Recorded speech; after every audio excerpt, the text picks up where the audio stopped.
Hello दोस्तों, आप लोगों का स्वागत है एजु वेदांत क्लासेस में।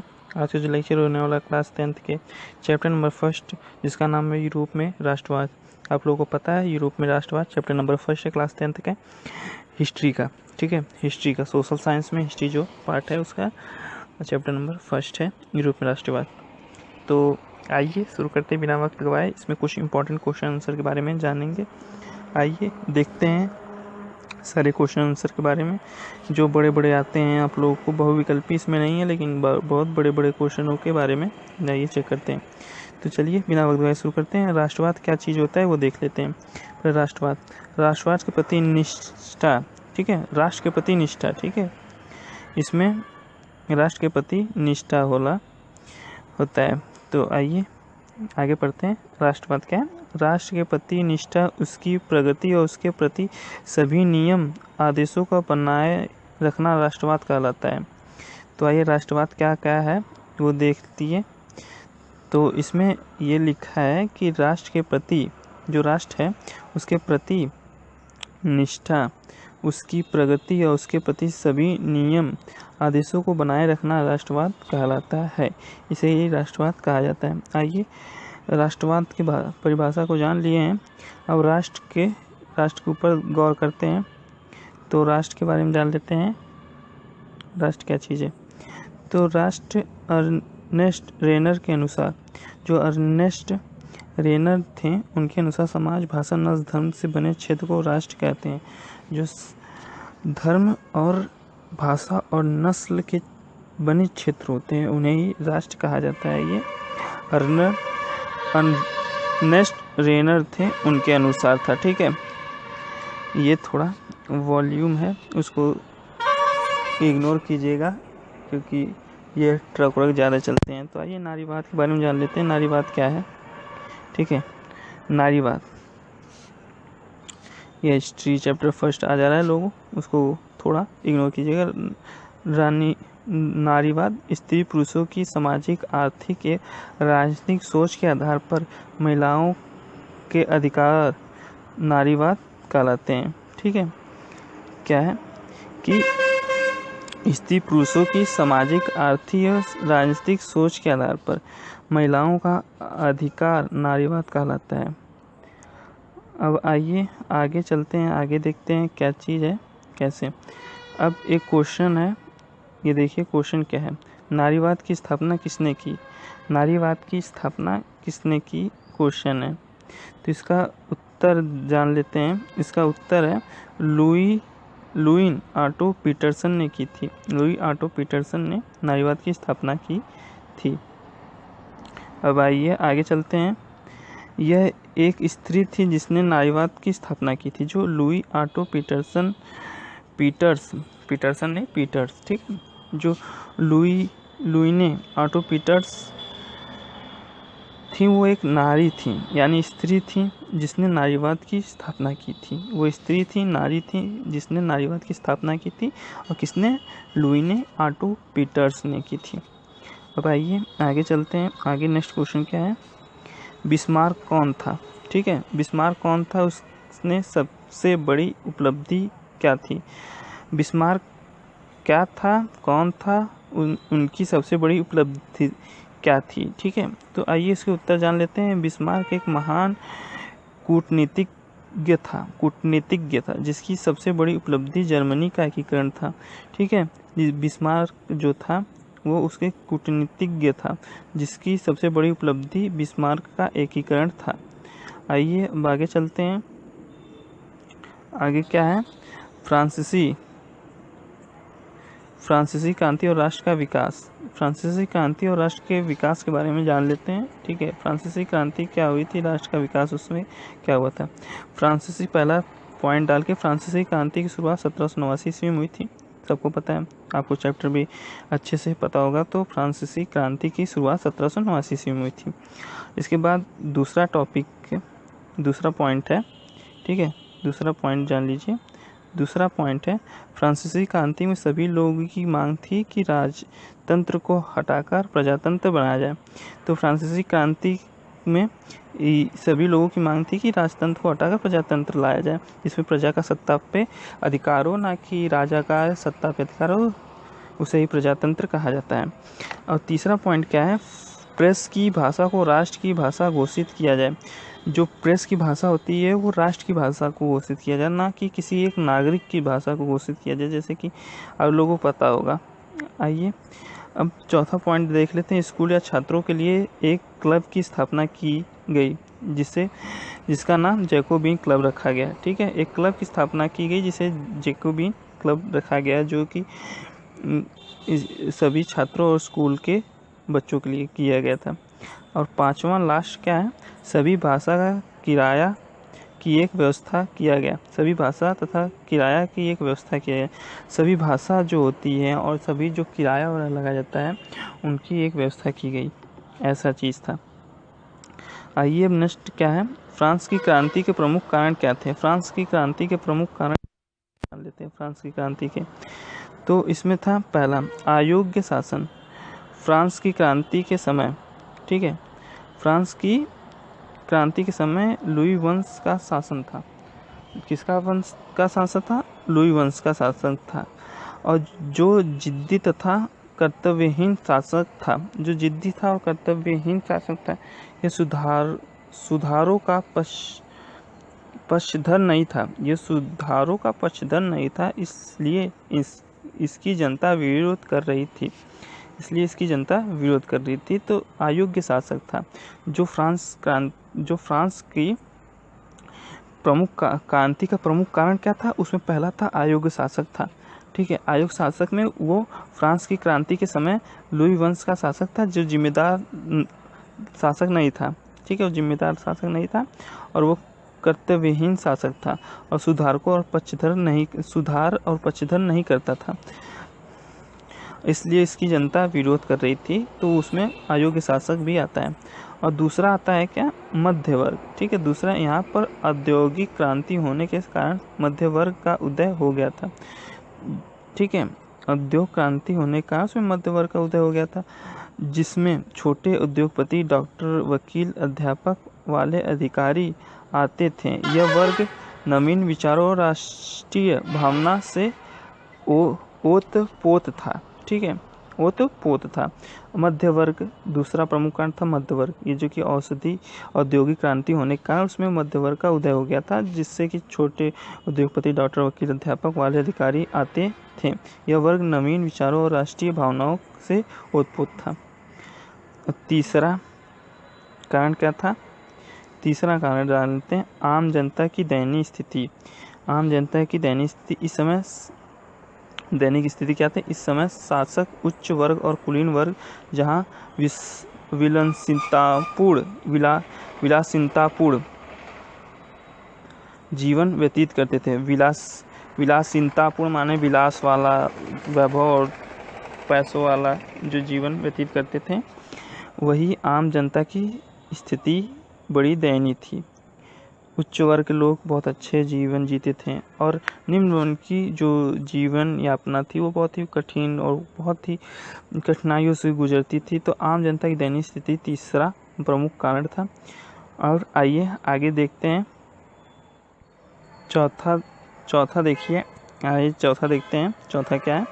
स्वतंत्रता का प्रतिबंध। ठीक है, इसमें भी एक था जो फ्रांस की क्रांति का मुख्य कारण था, उसमें स्वतंत्रता पर प्रतिबंध भी बहुत ही मुख्य कारण निभाता है। ठीक है, तो आइए जान लेते हैं इसमें क्या था। इसमें फ्रांसीसी सरकार ने लोगों की स्वतंत्रता पर कई प्रकार के प्रतिबंध लगा रखे थे। कौन कौन से प्रतिबंध थे? यहाँ तक कि उनके धार्मिक विश्वासों पर भी प्रतिबंध लगे हुए थे, जिनका जो फ्रांसीसी क्रांति का प्रमुख कारण था, उसमें ये सब क्रांति आती हैं। देख लेते हैं कौन कौन से प्रमुख कारण थे। फिर से फ्रांसीसी क्रांति के प्रमुख कारण थे अयोग्य शासक, मध्य वर्ग, आम जनता की दयनीय स्थिति और स्वतंत्रता पर प्रतिबंध। ठीक है, इनके बारे में आपको अच्छे से दिखा दिया गया, ये नोट्स के प्रति आपको समझा दिया गया। इससे बढ़िया, इससे बाहर से आपको अच्छे से नोट्स कोई नहीं बना के दे सकता है। नेपोलियन का शासन। ठीक है, नेपोलियन का शासन के बारे में जान लेते हैं। नेपोलियन का शासन क्या था, तो आइए देखते हैं नेपोलियन का शासन। तो इसमें देखिए क्या है, पहला पॉइंट के हिसाब से देखिएगा। जब नेपोलियन ने फ्रांस पर अपना शासन चलाया तो प्रजातंत्र को हटाकर राजतंत्र की स्थापना कर दिया। ठीक है, प्रजातंत्र को हटाकर राजतंत्र ला दिया। गुलामी सबको करवाने लगा। कानून के सामने सबको बराबर अधिकार रखना, ये ठीक है, तो कानून के सामने सबको बराबर अधिकार रखना लागू कर दिया।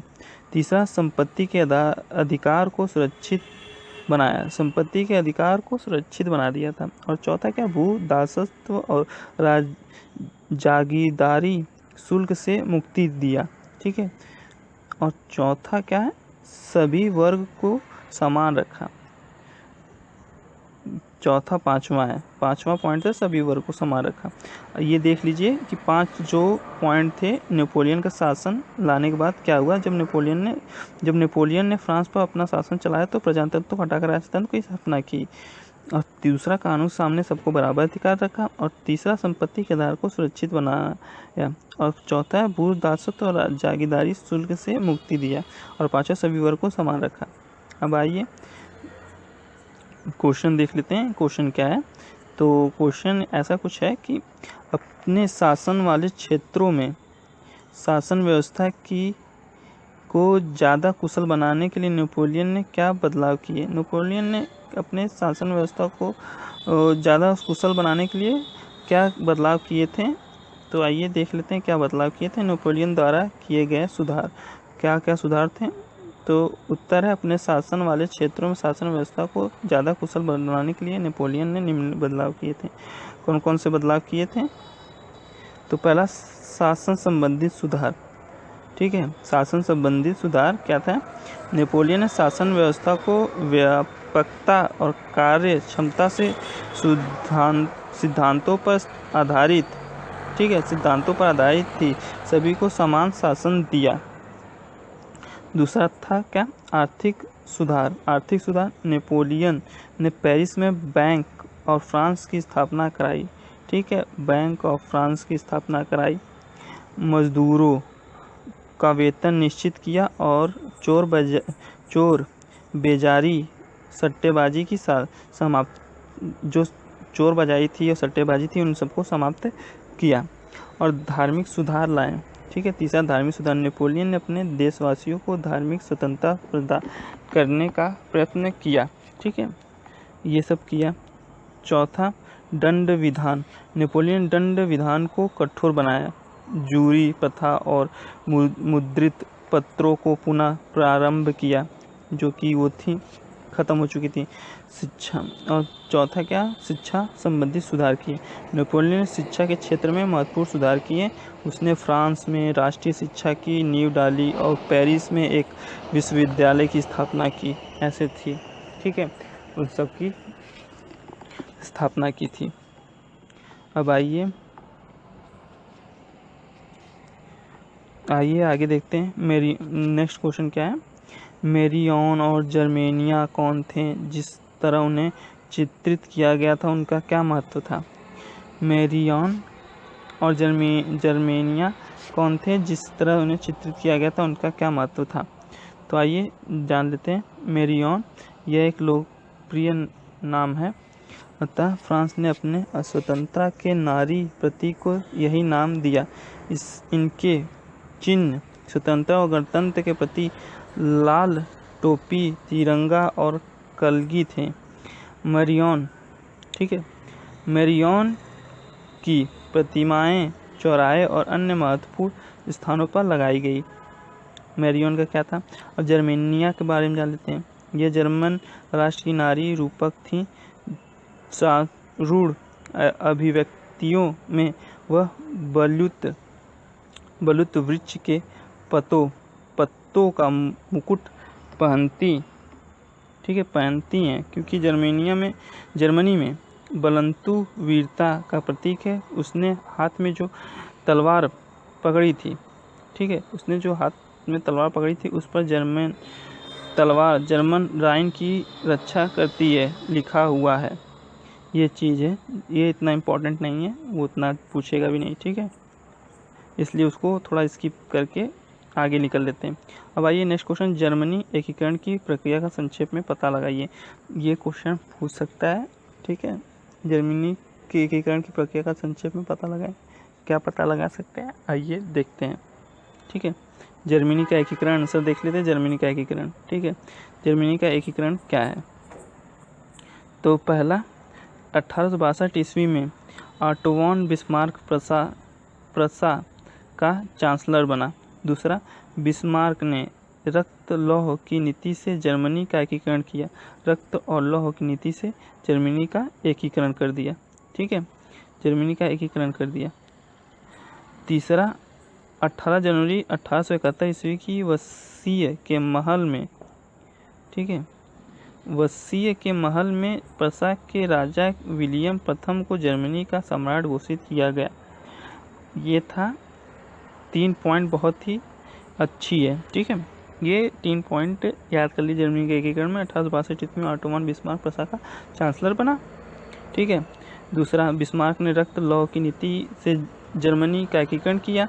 तीसरा, 18 जनवरी 1871 को वर्साय के महल में प्रसा के राजा विलियम प्रथम को जर्मनी का सम्राट घोषित कर दिया गया। और क्वेश्चन नेक्स्ट, ब्रिटेन के एकीकरण की प्रक्रिया बताइए। ठीक है, ब्रिटेन की एकीकरण की प्रक्रिया बताना है।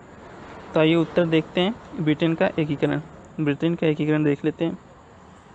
पहला, ब्रिटेन साम्राज्य में अंग्रेजी, वेल्स, स्कॉट जैसे ढेर सारा समाज था जिसे निर्जातीय कहते हैं। दूसरा पॉइंट क्या है? औद्योगिक क्रांति के बाद ब्रिटेन की आर्थिक शक्ति बहुत ज़्यादा बढ़ गई। ठीक है, और तीसरा क्या है?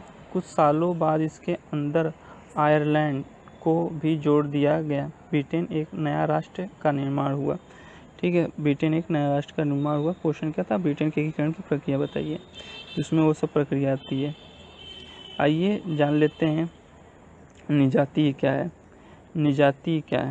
निर्जातीय एक साझा नस्ली जनजातीय था। ठीक है, क्या था? एक साझा नस्ली जनजातीय था। सांस्कृतिक उद्गम अथवा पृष्ठभूमि जिसे कोई समुदाय अपनी पहचान मानता है उसे निर्जातीय कहा जाता है। जनमन संगठन क्या है? जनमन संगठन एक प्रत्यक्ष मतदान है जिसके जरिए एक क्षेत्र के सभी लोगों से एक प्रस्ताव को स्वीकार या अस्वीकार के लिए पूछा जाता है। जनमत संग्रह उसे कहा जाता है कि जिनके बारे में लोगों से सुझाव लिया जाता है, पूछा जाता है और फिर उसे लागू किया जाता है। नेक्स्ट क्वेश्चन क्या है कि बाल्कन प्रदेश में राष्ट्रवादी तनाव, एक बार फिर पढ़ते हैं क्वेश्चन। बाल्कन प्रदेश में राष्ट्रवादी तनाव क्यों पनपा? 1871 ईस्वी से 1914 ईस्वी तक बाल्कन क्षेत्र पर होने वाले परिवर्तनों पर लेख लिखिए। तो क्या है? और 3 तरीके से क्वेश्चन पूछा जाता है। बाल्कन क्षेत्र किस प्रकार गहरे टकराव का क्षेत्र बन गया? आंसर है 1800 ईस्वी के बाद यूरोप में बाल्कन क्षेत्र गंभीर राष्ट्रवादी तनाव का क्षेत्र बन गया, जो निम्न कारण है। क्या क्या कारण है? पहला, इस क्षेत्र की अपनी भौगोलिक व जातीय भिन्नता थी। दूसरा है, तुर्कों और इन ईसाई प्रजातियों के बीच मतभेदों के कारण यहाँ पर हालात भयंकर हो गए। और तीसरा पॉइंट क्या है? जब स्लात राष्ट्रीय समूहों में स्वतंत्रता का राष्ट्रवाद का विकास हुआ तो तनाव को स्थिति और भी भयंकर हो गई।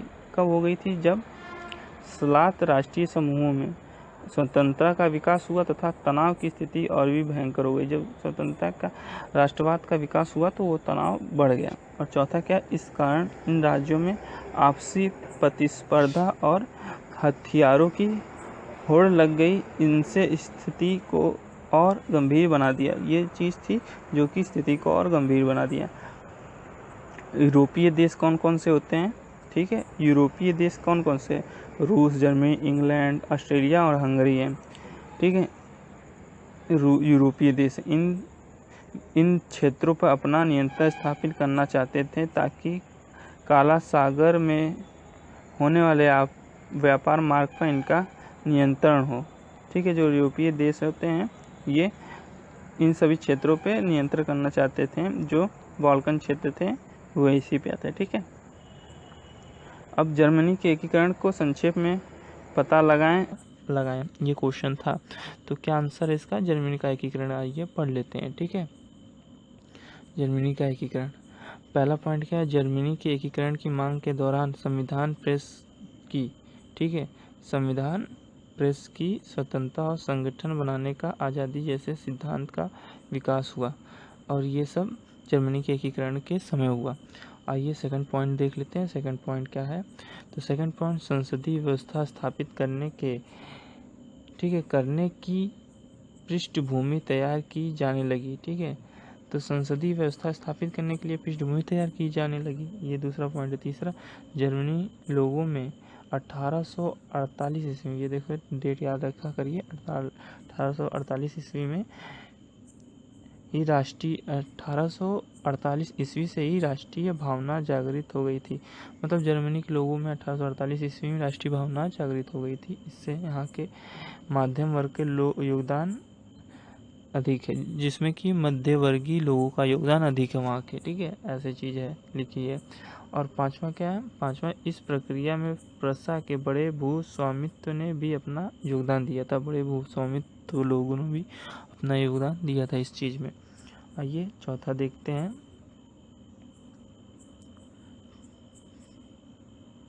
ठीक है, चौथा नहीं, पांचवा छठवां है। छठवां चौथा हो चुका कब का? छठवां देखिए, इसके पश्चात प्रशा ने राष्ट्रीय एकीकरण के आंदोलनों का नेतृत्व संभाल लिया। ठीक है, प्रशा ने संभाल लिया था। उसका मुख्यमंत्री ऑटो वॉन बिस्मार्क इस प्रक्रिया का जनक बना। ठीक है, ऑटो वॉन बिस्मार्क जनक बना। आइए इसके बाद नेक्स्ट पॉइंट देखिए, इस प्रक्रिया में प्रशा ने ऑस्ट्रिया, डेनमार्क और फ्रांस से भी युद्ध किए तथा सफलता प्राप्त की। इन सब से भी युद्ध किया और उसमें सफलता प्राप्त की। आइए अब आठवां देखिए, 18 जनवरी 1871 ईस्वी में वर्साय में प्रशा के राजा काइजर विलियम प्रथम को जर्मनी का सम्राट घोषित किया गया। क्या घोषित किया गया? काइजर विलियम्स को, ठीक है, जर्मनी का सम्राट घोषित किया गया। और नौवां और लास्ट पॉइंट क्या है ये देख लीजिए। नौवां और लास्ट पॉइंट, इस प्रकार जर्मनी का एकीकरण हुआ। ठीक है, अब आइए इटली के एकीकरण को समझते हैं।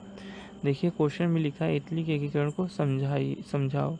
तो आइए इटली के एकीकरण को समझ लेते हैं। इटली का एकीकरण क्या है? तो इटली का एकीकरण, ठीक है, पहला पॉइंट देखिए, 1830 ईस्वी के दशक में ज्यूसेक मैथनी, ठीक है, ज्यूसेफे मैथनी ने एकीकरण गणतंत्र के रूप में इटली के एकीकरण के लिए प्रयास करना प्रारंभ किया। तो ज्यूसेफे मैथनी ने 1830 ईस्वी में के दशक में उन्होंने प्रयास करना शुरू किया एकीकरण को लेकर। ये देखिए अब नेक्स्ट दूसरा क्या है कि उसने अपने उद्देश्यों के प्रसार के लिए यंग इटली नामक एक गुप्त संगठन बनाया। ठीक है, उसने यंग इटली नामक एक गुप्त संगठन बनाया। तीसरा, 1831 ईस्वी से 1848 में क्रांतिकारी विद्रोह की असफलता से इतालवी राज्यों को जोशने की जिम्मेदारी सार्डिनिया पिडमांडो के शासक विक्टर इमिलियस द्वितीय पर आ गई। ठीक है, विक्टर इमिलियस द्वितीय पर आ गई थी, जो 1831 और 1848 ईस्वी में क्रांतिकारी विद्रोह हुए थे। आप लोगों को कई चीज़ें याद करनी पड़ेगी कि इटली के एक गुप्त संगठन का नाम जिसका यंग इटली दिया गया, उसका गठन किसने किया था। ठीक है, ये सब याद करना पड़ेगा, जोसेफ मैथनी ने किया था। अब आइए नेक्स्ट टॉपिक पढ़ते हैं। मैथनी, काबूर एवं गैरी वोल्टी ने मिलकर, ठीक है, मैथनी, काबूर एवं गैरी वोल्टी ने मिलकर इटली के एकीकरण का संभव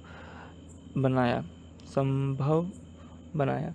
अब लास्ट टॉपिक देख लेते हैं। लास्ट टॉपिक क्या है कि 1861 में इमिलियन द्वितीय को एकीकृत इटली का राजा घोषित किया गया। इमिलियन द्वितीय को इटली का एकीकरण राजा घोषित कर दिया गया था। अब आइए नेक्स्ट क्या है निरंकुशवाद क्या है? निरंकुशवाद किसे कहते हैं? तो उसका आंसर ऐसी शासन या शासन व्यवस्था, ऐसी सरकार या शासन व्यवस्था जिसकी सत्ता पर किसी प्रकार का कोई अंकुश नहीं होता है, जो उत्पन्न, ठीक है, अंकुश नहीं होता है, वो कुछ भी कर सकता है, उत्पन्न करे का खेर एवं दमकारी होता है। मतलब समझ लीजिए ये हटा दीजिए, बस इतना समझ लीजिए कि ऐसी सरकार या शासन व्यवस्था जिसमें सत्ता पर किसी प्रकार का अंकुश नहीं होता है, जो दमनकारी होता है, इन्हें हम निरंकुशवाद कहते हैं। ठीक है, निरंकुशवाद कहते हैं, निरंकुशवादी सरकार कहते हैं जो भी के लिए। बेल्जियम किस देश के अधीन था? ठीक है, बेल्जियम किस देश के अधीन था? ऑस्ट्रिया के अधीन था। ठीक है, ये क्वेश्चन बहुत ही शॉर्ट था। ठीक है, आइए नेक्स्ट क्वेश्चन क्या है? नेक्स्ट क्वेश्चन है कि नेपोलियन संहिता से आप क्या आशय है?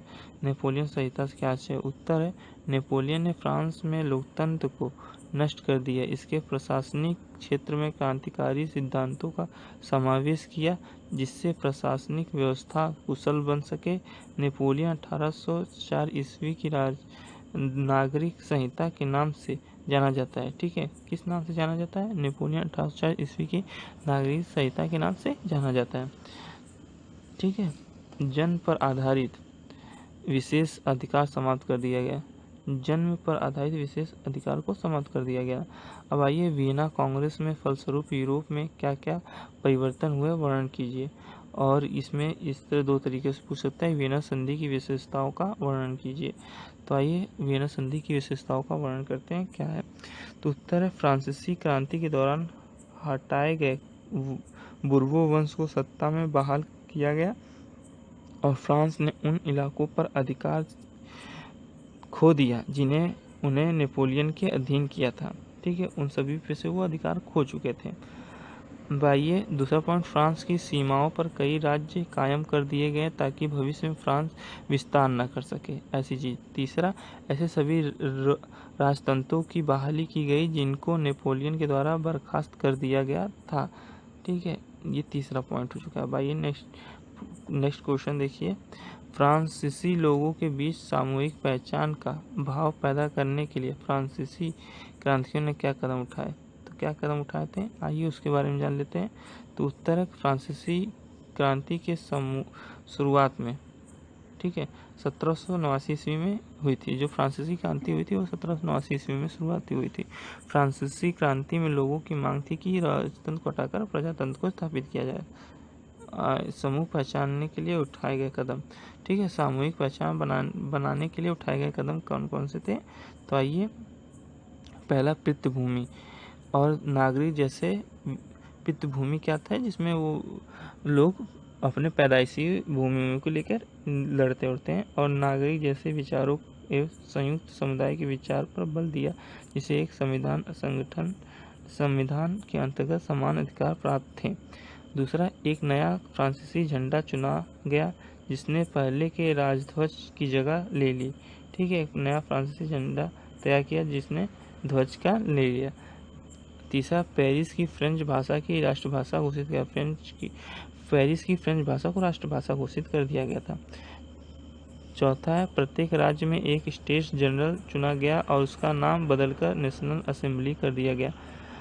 ये सब चीज़ें हैं। आइए 2 पॉइंट और है, एक प्रशासनिक व्यवस्था लागू की गई जिसमें सबको समान कानून का अनुभव हो। और लास्ट लगभग छठवां टॉपिक है, आंतरिक आयात निर्यात सीमा शुल्क समाप्त कर दिया गया और भार तथा माप की प्रणाली एक समान कर दी गई। ठीक है, निम्नलिखित पे टिप्पणी कीजिए। क्या क्या है देखिए, निम्नलिखित पर टिप्पणी कीजिए। जोसेफे मेस्सिनी, काउंट कैमिलो दे काबूर, यूनानी स्वतंत्रता युद्ध, फ्रैंकफर्ट संसद, राष्ट्रवाद संघर्षों में महिलाओं की भूमिका। ठीक है, तो आइए जोसेफे मेस्सिनी क्या थे वो देख लेते हैं। तो आइए देखते हैं जोसेफे मेस्सिनी क्या थे। पहला, इटली का एक क्रांतिकारी था। दूसरा, इसने यंग इटली नामक एक संगठन चलाया। ठीक है, यंग इटली नामक संगठन चलाया। और तीसरा, इस आंदोलन के कारण इटली में एकता की भावना को बल मिला। और चौथा है, ये राजतंत्र का बहुत बड़ा विरोधी था। और आइए काउंट कैमिले दे काबूर, पहला काबूर सार्डिनिया फिनलैंडो का प्रधानमंत्री एवं कुशल कूटनीतिज्ञ था। दूसरा क्या है, दूसरा टॉपिक, इसने इटली के एकीकरण के लिए फ्रांस के कूटनीतिज्ञ संधि का ऑस्ट्रिया को पराजित किया। इसने कूटनीतिक से ऑस्ट्रेलिया को पराजित कर दिया। तीसरा क्या है, इस तरह के लोम्बार्डी, फ्रमा, मेडोना और टस्कनी को इटली में मिला लिया गया। ठीक है। चौथा क्या है, ठीक है, चौथा क्या है, इस तरह दक्षिण इटली, वेनिस और रोम को छोड़कर सबका एकीकरण हो गया था। अब नेक्स्ट है यूनानी स्वतंत्रता युद्ध। यूनानी स्वतंत्रता युद्ध क्या है वो भी देख लीजिए। पहला 15 सदी से यूनानी ऑटोमन सम्राट का हिस्सा था। दूसरा 1821 में यूरोप में क्रांतिकारी राष्ट्रवाद की प्रगति से यूनानियों के द्वारा आज़ादी के लिए संघर्ष आरंभ हुआ। तीसरा, यूनान संस्कृति से एक प्रति सहानुभूति रखने वाले यूरोपीय देशों ने यूनान की स्वतंत्रता के लिए समर्थन किया। ठीक है, यूनान की स्वतंत्रता के लिए समर्थन किया। आइए चौथा देखिए। चौथा क्या, 1832 की कुस्तुनुतुनिया, ठीक है, कुस्तुनुतुनिया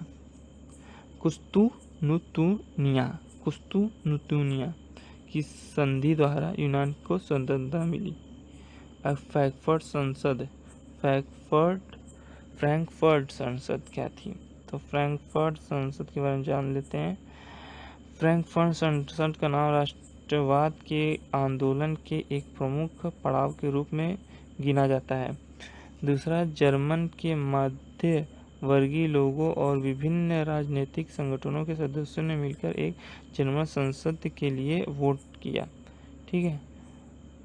तीसरा, संसद में जर्मन राष्ट्र का संविधान बनाया गया और फ्रेडरिक विलियम चतुर्थ को जर्मनी के शासन की पेशकश की गई। और चौथा है, राजा ने पेशकश ठुकरा दी, इस तरह संसद भंग हो गई। तो आइए नेक्स्ट है अड़ा वाला क्या है, राष्ट्रवादी संघर्षों में महिलाओं की भूमिका। राष्ट्रवादी संघर्षों में महिलाओं की क्या भूमिका थी उसके बारे में भी जान लेते हैं। कुछ ही टॉपिक है बस। पहला, राष्ट्रवादी संघर्षों के वर्षों में से बड़ी संख्या में महिलाओं ने सक्रिय रूप से भाग लिया था। दूसरा, महिलाओं ने अपने राजनीतिक संगठन स्थापित किए। तीसरा, अखबार शुरू किए और राजनीतिक बैठकों और प्रदर्शनों में भाग लिया जो महिलाएं थीं। ठीक है, और ये तीसरा। चौथा, इसके बावजूद भी असेंबली चुनाव में उन्हें मताधिकार से वंचित किया गया। पांचवा देखिए, ये पांचवा के, जब सेंट पॉल चर्च में फ्रैंकफर्ट संसद बुलाई गई तो महिलाओं को केवल दर्शक में बैठने की दर्शक जहाँ पे जैसे कि दर्शक लोग बैठे थे, जहाँ पे मैच चलता है और फिर दर्शक देखते हैं, वैसे दर्शक दीर्घा में बैठने की अनुमति मिली। ठीक है, दर्शक दीर्घा में बैठने की अनुमति मिली। ये था हमारे, ठीक है, ये हो चुका है, यहाँ से कंप्लीट हो चुका है। ठीक है, यहाँ से भाग जो दूसरा था वो पूरा हो चुका है। ठीक है, भाग दूसरा था ये पूरा हो चुका है, खत्म, चैप्टर खत्म हो चुका है। तो अब नेक्स्ट लेक्चर होगा चैप्टर 2 को लेके, और इस चैप्टर में हम लोग ख़त्म कर चुके हैं। और इस चैप्टर का जो आएगा, इस चैप्टर का आने वाला है आप लोग के क्वेश्चन एस आंसर। ठीक है, महत्वपूर्ण,